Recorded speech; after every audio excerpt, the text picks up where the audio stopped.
네, 여러분들 안녕하세요. 평균자입니다. 오늘자 알고랜드 공시 소식에 따라서 큰 반등이 나오고 있고요. 이 알고랜드뿐만 아니라 다른 코인들도 조금은 이 저가에서 지지 이후 반등은 조금 보여주고 있다라는 평가를 할 수가 있겠습니다. 그 측면에 있어서는 뭐 위믹스나 코스모스, 세타 토큰, 네오 등 해서 여러 가지 코인들이 있지만 오늘 주목해 볼 만한 것은 점점 이 시기가 이 약세 해장이 계속되고 반복될수록 거래대금이 줄어드는 형태로 나오고 있다는 점을 여러분들 보시길 바랍니다. 자, 비트코인 차트로서는 테더 차트로 보실 때 우리가 저가를 이어놓은 추세선을 그어드렸잖아요. 지금 현재는 이 구간을 테스트하고 있다. 작게 그리면 이 구간 테스트하고 있다라고 보시고, 만약에 이 구간을 이탈을 한다면 어제 말씀드렸던 밑꼬리가 관찰되는 일봉상 차트를 한번 확인해 보시길 바랍니다. 그리고 이 구간은 그렇게 깨지 않는 것이 최선이고, 만약에 깨진다면은 이렇게 밑꼬리를 그리는 것이 차선이다라고 보시면 될 것 같습니다. 자, 이런 장에서 사실 비트코인보다는 저는 나스닥 차트를 보라고 말씀을 드리고 싶습니다. 그래서 주봉상으로 지금 현재 4일 연속 주봉이 음봉이고요. 이제 다음 주 월요일 되면 이 봉도 확정 또 마감이 되겠지만, 이 봉조차 음봉으로 마감이 되면은 단기 상승은 조금은 무리가 될 수도 있습니다. 그래서 이 부분을 체크를 해주시고요. 지금 현재 차트 형태가 어떻게 되고 있냐? 우리가 끝나가는 차트에 있어서 또는 하락세가 이제 번지는 차트에 있어서 이 하락을 할 때 보통 이런 식으로 그냥 화살표 표시를 하지만, 이 현재 장 안에서 이 장을 경험하고 있다면은 하락이 이런 식으로 뭐 왔다 갔다 상승했다가 하락했다가 상승했다 하락했다가 또 이 차트도 상승했다가 하락했다가 상승하는, 이렇게 파동을 좀 작게 쪼개볼 수가 있습니다. 근데 그 장 안에서 표현을 할 수 있는 거는 이렇게 H자 데드캣 바운드가 나오고 있다라는 평가를 할 수가 있고, 이게 나스닥 형태에서는 반등이 크게 나왔었지만 지금 어떻게 큰 그림으로 놓고 보면은 데드캣 바운스가 진행되고 있다라고 생각을 해볼 수가 있습니다. 이 부분은 나스닥보다는 비트코인 차트가 어떻게 설거지를 시키고 있는지 확인이 가능하고요. 좀 더 면밀히 보기 위해서는 비트코인을 보는 게 낫습니다. 하지만 나스닥 차트에서 제가 말씀드리고 싶은 거는, 이런 식으로 차트가 나오고 저가를 계속 갱신해 나가고 있을 때 우리는 매물대의 지지라든지 앞으로 남은 지지를 체크를 해야 됩니다. 그 지지 포인트가 여기냐? 당연히 아니겠죠. 단기적으로 뭐 중기적으로 뭐 그런 포인트들을 찾아야 되는데, 저는 일단 주목해 볼 만한 포인트는 여기라고 생각을 합니다. 그래서 우리가 봤었던 무적의 13K 아래에는 12.3K가 있고요.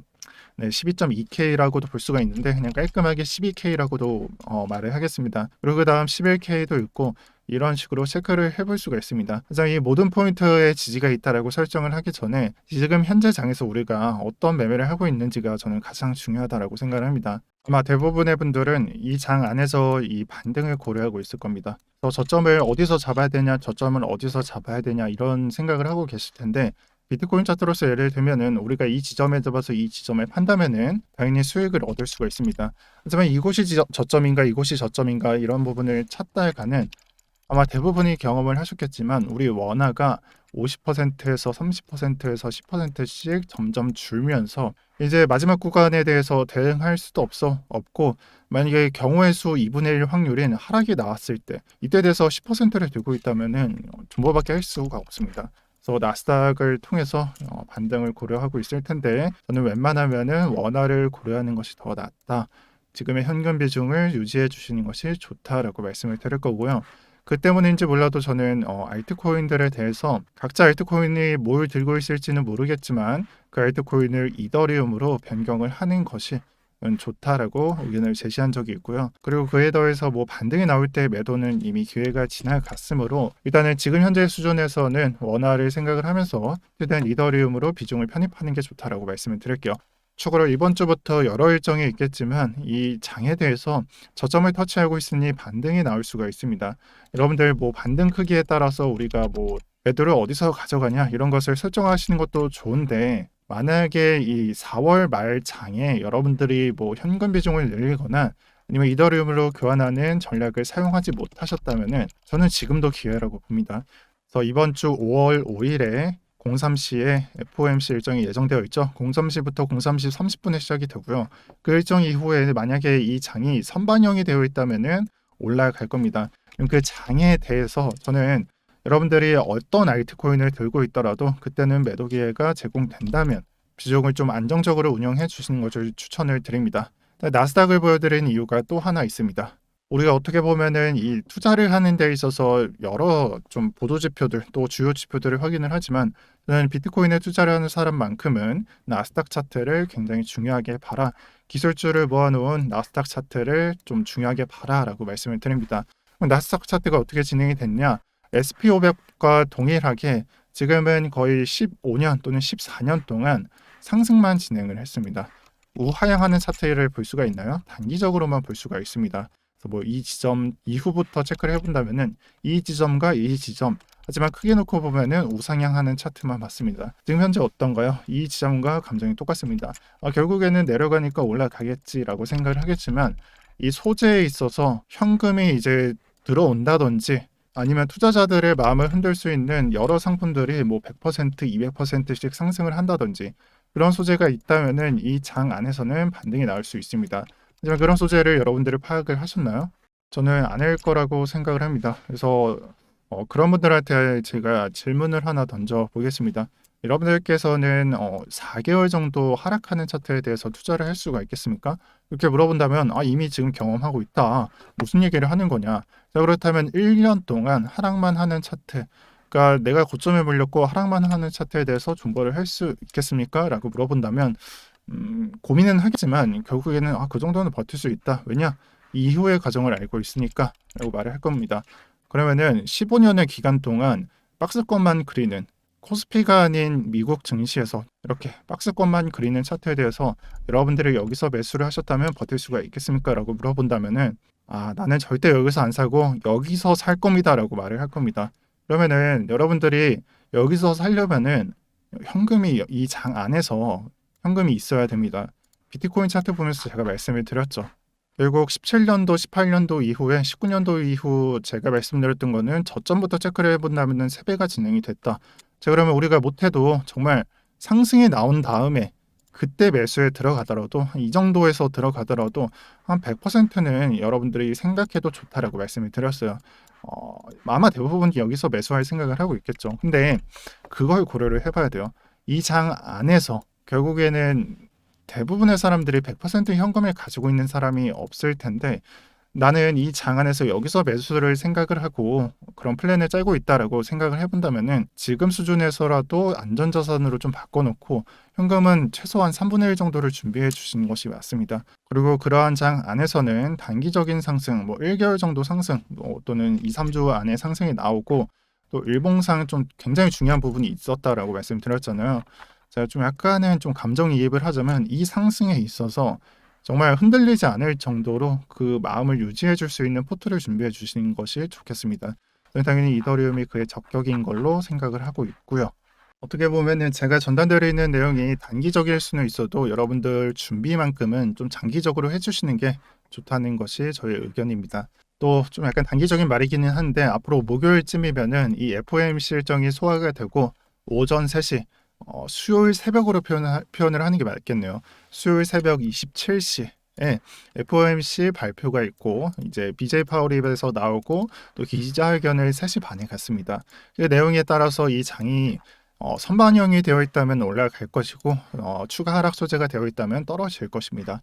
이에 대해서도 좀 준비를 해주시는 것이 맞고요. 만약 내가 진짜 그 장 안에서 안정적으로 매매를 하고 싶다면 이더리움이 그 선택 안에 있을 겁니다. 그리고 오늘 썸네일을 보시면은 김프에 대해서 좀 적어놨어요. 저는 이 김프가 우리가 좀 하락을 하는 데에도 정말 좋은 요소라고 생각을 합니다.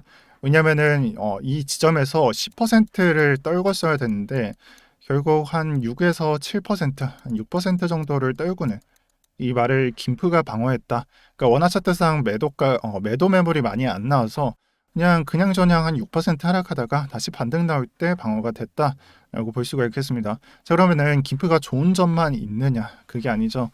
김프가 많이 끼게 되면은 상승장 안에서도 불리할 수밖에 없습니다. 그래서 가격을 방어하는 좋은 수단이 되기도 하고요. 여기에 적어드리자면 상승을 방해하는 수단이 될 수도 있습니다. 지금 장은 그 판단 하에서 제가 말씀드리지만 상승에 나올 때 테더 차트 또 바이낸스 회의 장보다는 상승률이 저조할 수밖에 없다라고 판단을 하고 있습니다. 물론 여러분들께서 코인을 많이 들고 있더라면은 그 방어가 되는 수단, 이 방어가 될 때는 손해가 많이 나오지 않았으니까 비교를 해보면은 괜찮게 느껴지셨을 겁니다. 하지만 차트를 보시면서 이런 생각을 할 거예요.